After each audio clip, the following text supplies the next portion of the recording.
Ladies and gentlemen, welcome back to the Ground and Pound podcast, best bets video for the PFL World Tournament final. And this one's going to be a good one. I'm excited for this event. And as always, we got to talk props. We got to talk money lines. We got to talk parlays for our best bets video here on the Ground and Pound podcast.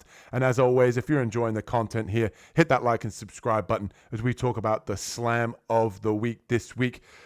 Two legs. Getting it done for us here for the Slam of the Week, the one that I put the most money on every single week. And kicking things off in the main event, we have Thad Gene, Silverback Nation, stand up. I think it's your boy's time here. I do like Logan Storley. I do think he's a talented fighter, but I do think that if he can't get the wrestling going here against Thad Gene, it's going to be a long night for him. Thad Gene, very, very athletic striker, powerful. And he's not a young man anymore. This guy's 27 years old. He showed in his last fight against Jason Jackson that he is the real deal. Although Jackson was able to take him down, he was able to pop right back up on the feet. He has a lot of power, and I think that this guy's got the sky's the limit. I've watched a lot of this kid fight early inside the PFL, and he's always had something special about him. I think he gets it done here to kick things off as our first leg in our Confidence Slam of the Week here in the PFL tournament. And next up for the second leg, we have Azul Adouge, I believe it is pronounced, but I like Adouge, man. He's very impressive to me when you watch tape on him. The guy, honestly, is a kickboxer, a striker. I believe it is 28-3 as a professional kickboxer. The guy can really strike, but when you go back and look at tape on this guy, his grappling in his previous fight was head and shoulders above his opponent, who is known as a grappler. He can mix in both takedowns and also knock you out on the feet. And I do think that here against a guy like Landoon, I think that he's going to have his way. He's much taller, much rangier. I think he hits harder. Landoon as well is 38 years old now. And I just think that wherever this fight goes, I think Ajouge is going to be basically the better fighter here. I like this parlay. I think that these two legs both cash for us. I'm surprised that both of these guys aren't bigger favorites as well. And that's got us round about plus 110 here as our Slam of the Week.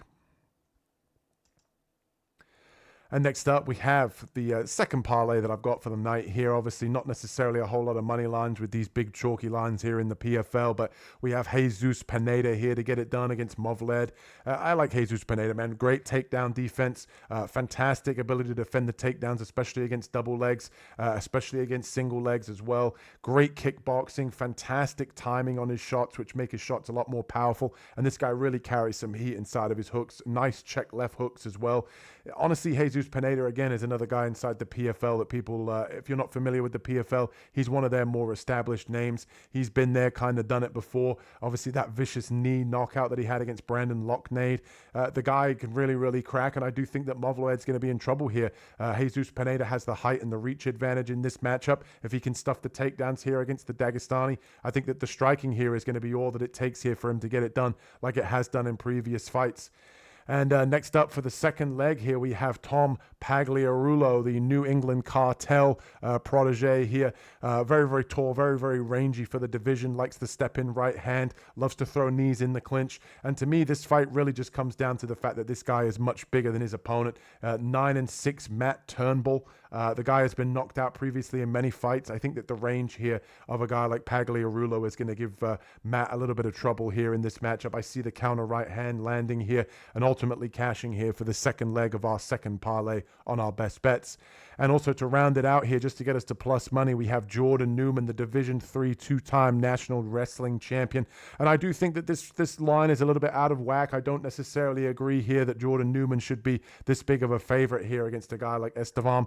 Estevam does crack. He does have a lot of power, big for the division, but I'm relying on Jordan Newman here to mix in some wrestling, really wear on the gas tank of Islam, and really just get this fight to the ground and use his superior wrestling skills here to round out the third leg of our parlay here. Real short, real straight to the point this week. Two parlays, Slam of the Week, second parlay with the three leg here. Jordan Newman rounding it out for our best bets here. The two parlays, and we have to talk props before we wrap things up, ladies and gentlemen. We have Frederick Duprice.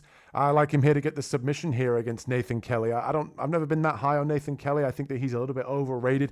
If you look at a lot of his losses, it's come to higher level competition. If you look at a lot of his wins, it's come against very low level competition. And when you talk about Duprice, 8 of his wins all coming via submission, 5 of the 8 coming via guillotine. And we know that Kelly likes to mix in the grappling. I do recommend looking at your lines here, doing a little bit of shopping for the props. Obviously, I couldn't find that number for you before recording the video. Otherwise, I'd like like to give you those odds. But Dupriest here by submission is going to be probably 2-1 at least, maybe a little bit better than that. And I do think that Kelly sticks his neck out there for a takedown. We might see another guillotine here for Dupriest, or Dupras, however that name is pronounced, here with the plus money prop section. I like Dupriest to get the submission victory here. If you want to take him money line, he is sitting at a slight underdog if you just want to play a little bit safe. But like I said, all 8 of his wins in his entire MMA career have all come via submission. So I do like Frederick Dupras by submission here.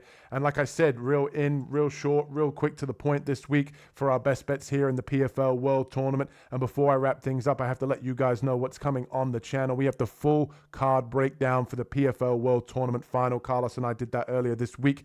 Check that video out, a more detailed breakdown of each individual matchup on this final card for the PFL, along with the full card breakdown here for Taira taking on Park in the main event over at the Apex this week. Full card breakdown there, detailed breakdown of each individual fight there, along with the dog of the week, my favorite betting underdog for that Taira Park card. Full highlight reel tape, along with the fact that we're tributing Hulk Hogan this week.